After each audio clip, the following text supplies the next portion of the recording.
많은 친구들이 겪는 문제가 볼 때마다 점수가 달라진다. 제 수업을 들은 친구들은 거의 다 150에서 200점씩은 다 점수를 향상을 해서 나가긴 했거든요. 결국엔 학생들이 스스로 글을 쓰고 실용적으로 한춘글까지 나오는 영어 글이 좋아질 수밖에 없게 만드는 수업이라고 할 수 있습니다. 학생의 purest, the raw form of self-reflection이 들어가 있는 가장 진정성이 있는 보이스를 끄집어낼 때까지 끝까지 계속 하거든요.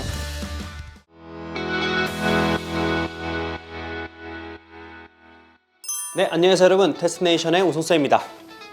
1월이 시작한 지 얼마 안 된 것 같은데 벌써 끝이 나고 이제 벌써 여름 특강을 저희가 준비를 하고 있는데요. 작년부터 계속 연락은 오고 있었죠. 여름 특강 언제 열리냐, 어떤 것들이 있냐라고 문의를 주셔가지고 영상을 통해서 어떤 커리큘럼이 좀 진행이 되고 우리의 자녀가 이러니까 아니면 내가 이런 상태니까 요 반에 들어가면 되겠다 아실 수 있을 것 같아요. 유진 선생님께서 SAT 기초반을 담당을 해주실 텐데 요 반은 어떻게 좀 진행이 될까요? SAT 수학 같은 경우에는 8주 기간 동안 SAT에 나오는 필수적인 개념들, 그리고 문제 푸는 방법들, 그리고 SAT가 요구하는 특정한 사고 방식이 있어요. Mathematical Critical Thinking 같은 것들을 어떻게 하는지 배우면서 SAT 시험을 내가 봤을 때 어떤 것들을 계속 준비해 나가야 되고 최종적으로 목표해야 되는 건 어떤 것들인지에 대해서 공부하게 됩니다. 이 학생들에게는 이제 SAT를 내가 혼자서도 계속 공부할 수 있고 일정한 목표까지 빠르게 그리고 정확하게 갈 수 있는 방법들을 알려주게 될 것입니다. 유진쌤의 수업을 제가 왜 좋아하냐면 개인적으로 수학은 논리적으로 말을 잘해야지만이 수학을 잘할 수 있다고 생각하거든요.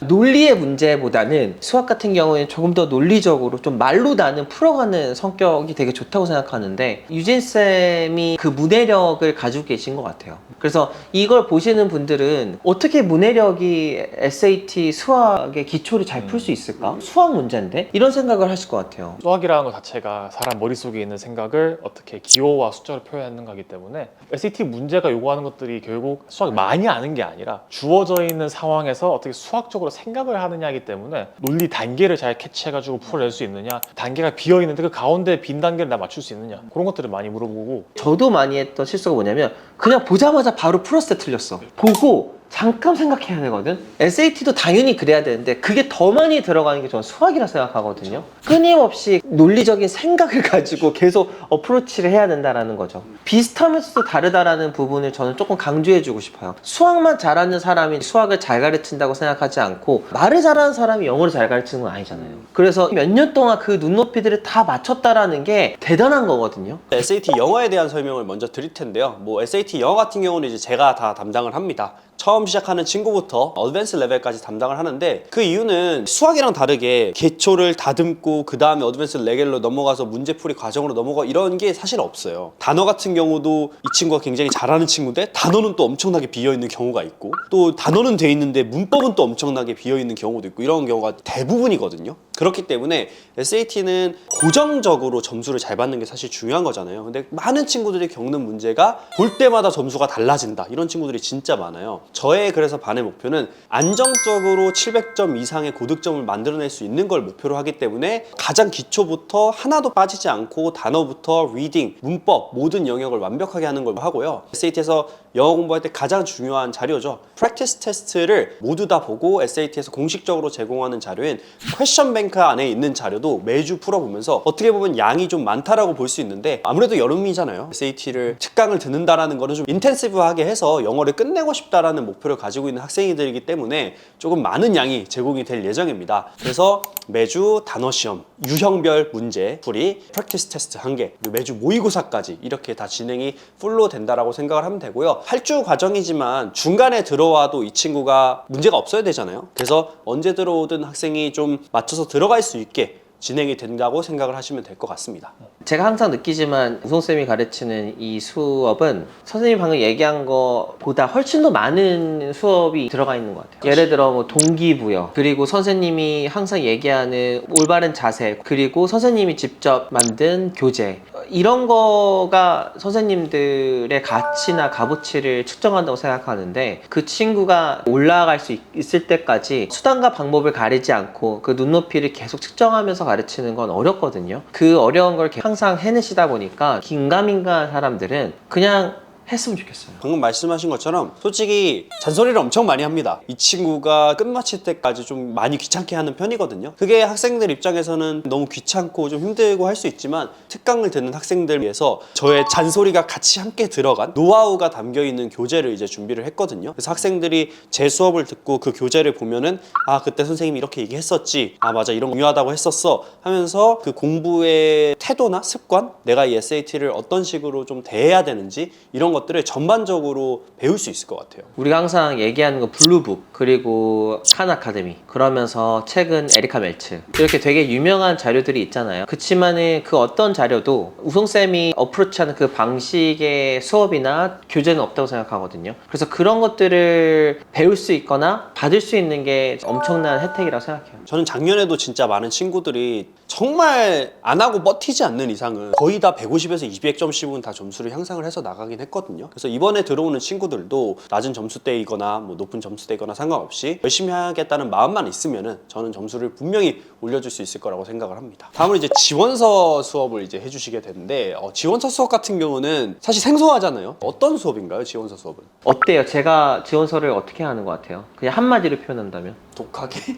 순화해서 굉장히 집요하게 하시죠. 맞아요. 저는 입시라는 것 자체가 자기 스스로의 어떤 그 모습까지 가지 않으면 입시 지원서가 제대로 나올 수 없다고 생각해요. 제가 저희 학생들을 어떻게 가르치냐면 저는 끝까지 계속 하거든요. 뭘 만들면 괜찮게 만들었다라는 그 무언가가 있어도 전 절대 저를 의심해요. 그게 지원서 같아요. 그 지원서의 집요함, 독하다 이거를 제 지원서 프로그램 안에서 같이 즐겨봤으면 좋겠어서 그래서 이번 지원서에서는 처음부터 끝까지 어플리케이션 쓰기 전에 있었던 모든 재료들을 스스로가 끄집어낼 거고 그 재료들을 학교에 맞춰서 어떻게 준비를 해야 되는지를 같이 이야기를 할 거고 그러면서 마지막에 산출물이죠. 에세이들 그냥 방향성 정도가 아니라 어느 정도 쓰게 할 거예요. 그래서 퍼스널 스테이트먼트도 쓰게 할 거고 나머지 에세이들 중에 Y 에세이 그리고 우리 학교의 어떤 전공의 에세이들 그 학생의 purest, raw form of self-reflection이 들어가 있는 가장 진정성이 있는 보이스를 끄집어낼 때까지 제가 최대한 노력을 하면서 이 친구들한테 봉사의 마음으로 저는 임할 겁니다. 그러면은 지원서 수업 같은 경우는 12학년 학생이 아닌 학생들은 들을 수가 없나요? 만약에 12학년 학생들이 많이 안 찼다라고 한다면 저는 어린 친구들도 들어도 된다고 생각해요. 그 지원서 수업의 장점이 제가 봤을 때는 이 학생이 지원서 프로세스가 왜 중요한지를 이해를 하게 될 수 있을 것 같아요. 그런 것들이 다 어떤 의미가 있는 거고 어떤 식으로 내 자신을 설계를 해서 포장하는 게 중요한지를 알게 된다면 좀 더 지원서를 좀 진심으로 임하게 될 수 있지 않을까 이런 장점이 있을 것 같아요. 마지막으로는 제가 얼마 전에 저희 학생이 이제 얼리가 탈락이 됐어요. 근데 얼마 전에 그런 얘기를 하더라고요. 이상하게도 얼리가 탈락해서 감사하다고. 왜냐면 그렇지 않다면 레귤러 때 선생님이랑 이렇게 열심히 에세이를 쓰지 않았을 거고 그러면 자기 자신이 어떻게 에세이를 써야 되고 나에 대해서 진정성 있는 글이 말이 무엇인지를 평생 몰랐을 것 같다고. 저는 그런 얘기를 하는 게 의도가 정말 정확하게 전달이 됐구나. 나는 애들이 대학을 잘 간다라는 것도 중요하지만 이 프로세스를 같이 하면서 엄청 배운다고 생각하거든요. 자, 그리고 이제 마지막으로 유진 선생님께서 담당해 주시는 클래스 2개가 더 남아 있잖아요. 네, 한번 맞습니다. 소개해 주시면 좋을 것 같습니다. 제가 담당하게 된 수업 중 첫 번째는 RWS 수업이라고 해가지고 이제 English Reading, Writing, Speaking 수업입니다. 6학년에서 8학년 학생들을 위한 저학년을 위한 수업이고요. 한마디로 이 수업을 정리하자면은 영어랑 친해지기, 그냥 영어들이 아니라 English 클래식이라 불리는 이제 고전 문학 작품들, 현대에 영향을 많이 미친 작가들 함께 공부하면서 어떻게 글을 잘 읽을 수 있는지 구체적인 내용들을 함께 읽고 함께 쓰고 말해나가면서 내가 읽은 거를 내 생각을 정리하고 표현할 수 있는지 한 수업이고 이 수업 자체에서는 읽기 숙제, 쓰기 숙제, 말하기 숙제까지 해가지고 단순하게 그냥 원서를 그냥 읽고 문제 푸는 수업이 아니라 결국엔 학생들이 스스로 글을 쓰고 최종적으로 한출물까지 나오는 영어 글이 좋아질 수밖에 없게 만드는 수업이라고 할 수 있습니다. 8주 커리큘럼 동안 학생들 언제든지 참가해도 괜찮고 픽션, non-fiction, 그리고 포엠, novel, short story 같은 장르와 여러 가지 주제들을 함께 봐가면서 영어를 잘 읽기 위해서 필요한 여러 가지 스킬들을 공부할 예정입니다. RWS는 실제로 우리가 특허를 받은 수업이잖아요. 네. 저학년들이 듣는다면 가장 좋은 수업이라고 생각하거든요. 근데 이거를 독해 수업이라든지 리딩 수업이랑 좀 오해를 하실 수도 있을 것 같아요. 이 수업이 왜 특별한지를 조금만 얘기해 주면 좋을 것 같아요. 네. 그냥 단순한 독해 수업 같은 경우에는 이제 읽은 내용들 바탕으로 어떻게 생각하는지, 그리고 이제 읽은 거에 대한 자신의 의견을 얘기하라고 하는지 그런 식으로 나가는데, 요거는 이미 대학교에서 사용하고 있는 방법들이라고 할 수 있는데 그냥 그 동시에 일어나는 거예요. 내가 읽어서 프로세스하는 정보가 별도의 것이 아니라 이제 읽어서 프로세스하는 정보를 바탕으로 그걸 나의 생각을 더해서 글을 쓰고 말하는 거. 그냥 읽은 것만 하는 게 아니라 이제 여러 가지 텍스트도 같이 읽고 자기 경험을 빗대어서 얘기하고 주장을 넣어가지고 얘기하고, 단순하게 이 글을 잘 읽게 되는 수업이라고 소개를 했지만 결국에는 그걸 잘 읽음으로써 얻어낼 수 있는 건 두 가지가 있는 거죠. 그래서 리딩이 시작이고 그 다음에는 라이팅 스피킹이 동시에 진행되는 수업이라 할 수 있겠습니다. RWS 수업은 실제적으로 가장 중요한 현대랑 이제 고전의 그 authors, writers들의 분석을 먼저 하시는 거잖아요. 그러니까 그 분석이 제일 중요한 단계라고 생각해요. 학생들이 추후에 이런 좋은 저자들을 이해하고 더 나아가 자기가 더 공부할 수도 있는 거잖아. 정말 좋은 글이 뭔지를 정확하게 이해하는 게 모든 리터처 수업의 가장 핵심이라고 생각해요. 그래서 얼토베스 수업을 할 때는 이제 그냥 읽자고 하는 게 아니라 간단한 맥락적인 지식들을 제가 제공을 해요. 그냥 저자가 누구였는지일 수도 있고 어떤 경험을 한 사람인지, 학생들이 그냥 충분히 소화할 수 있을 만한 역사적인 배경이라든지, 텍스트를 읽는다는 행동이 눈으로 글을 읽는 게 아니라 그냥 입으로 단어를 읽어내는 게 아니라 쓰여있는 게 어떻게 만들어졌는지, 어떤 의미를 갖고 있는지 그걸 끝까지 다 보는 수업이라고 할 수 있겠네요. RWS 수업에 대한 얘기를 해주셨는데 네. 이제 마지막이죠. 라이팅 수업에 대한 얘기를 해주시면 좋을 것 같습니다. 제가 이번 여름방에 맡은 두 번째 수업은 픽션 그리고 크리에이티브 non-fiction 라이팅 클래스이고, 학생들에게 이 수업을 통해서 이제 한 가지 콘크리트한 이시를 만들 수 있도록 도와주고 싶다. 그리고 무엇보다 그걸 통해서 학생들 스스로가 라이터가 되었으면 좋겠다, 글 쓰는 사람이 됐으면 좋겠다가 목표였습니다.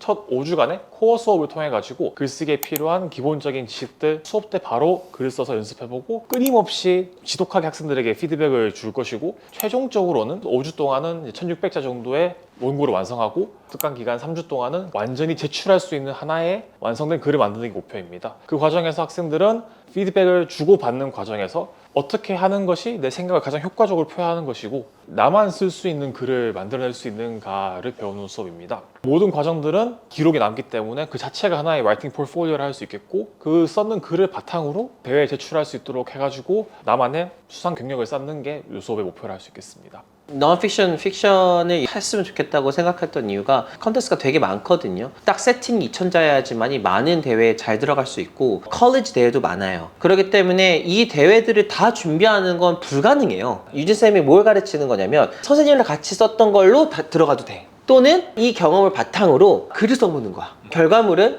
글이 나온다. 이거는 정말 글을 좀 쓰고 싶어하는 학생들한테는 너무나도 귀한 수업이에요. 그래서 이 수업은 이제 9에서 11학년들을 위한 수업이고, 학생들이 어느 위치에 있는지를 파악하기 위해서 간단한 진단형 숙제가 있을 것이고, 그리고 그거를 바탕으로 이제 수업 전 선생님이랑 함께 얘기해가지고 요거를 픽션으로 갈지 non-fiction으로 갈지에 대해서 상의를 하고 한 가지만 적게 될 거라 가지고 너무 글을 많이 쓰게 되는 거 아닐까, 이거 다 해야 되는 거 아닌가가 아니라 한 가지만 목표를 잡고 할 수 있는 거라 가지고, 내가 글을 좀 써보고 싶었는데 못 써봤다, 아니면은 쓰다가 중간에 포기하게 된다, 아니 머릿속으로만 생각하고 실제 써내려가지 못한다는 학생들은 모두 환영입니다. 아이디어나 아니면 그냥 구상에만 있는 것들을 실제 글로 옮겨낼 수 있는지 같이 공부해보면 좋을 것 같습니다. 네, 여러분 저희 오늘 이렇게 여름방학 커리큘럼에 대한 소개를 간략하게 말씀을 드렸고요. 이번 여름 특강 정말 열심히 준비를 했고 디자인을 해서 만든 수업들이거든요. 관심 있으신 분들은 빨리 신청을 해주시면 좋을 것 같습니다. 저는 다음 시간에 더 좋은 영상으로 찾아뵐 수 있도록 하겠습니다. 감사합니다.